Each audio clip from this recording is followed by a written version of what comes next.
I think the last maybe 7 years of golf, since 2015, with Jordan, Jason Day, Dustin, Rory, Brooks, myself, Justin, Tom, and if I didn't say Justin, many other great players, and now with Cameron and Scotty, is a perfect example of the Tiger effect. All of us were, close in age, right? And we all, well, Dustin being a little bit older, but the rest of us were all within 5 years. And we all grew up watching Tiger. We all grew up wanting to be him, and we all grew up with the dream of, being major champions. And with the advancement in golf, in all of us, thinking of ourselves as athletes, you can see the difference, right? Everybody can reach a new level, and it's really hard to stay up there for a long time. Some players have been able to do it, but it's just the next guy comes up, gets hot, and there you go.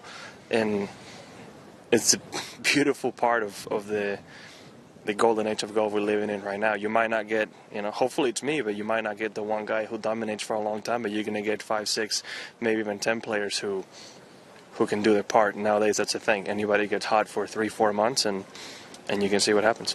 Perfect. Okay. Oh, and Patrick Cantlay, too. I forgot him. He played pretty good last year, yeah. Okay. And Bryson. What you're seeing lately in golf is a lot of parity.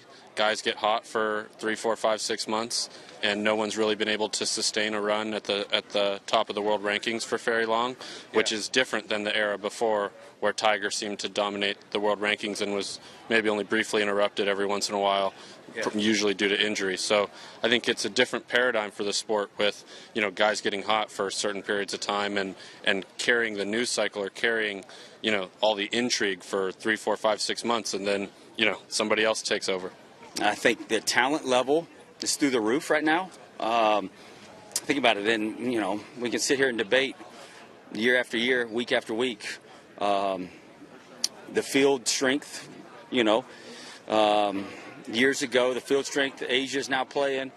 When you think about that, just that alone, and that brings a whole different dynamic, whole different. Just a bigger crowd playing the game of golf. So it's harder to stay number one because there's other talent coming after you. You become number one. I've never been number one, but when I became number two, I sat back in my lounge chair and was like, yeah, I made it. So, as soon as and I told Harold earlier this year, when Harold made that long bomb on me in Saudi Arabia, I told him, I said, you can't party for a week, man. You gotta go home and practice. These young kids are trying to beat you. They're mad you just made that putt. They're trying to beat you next week. And if you're partying, guess what?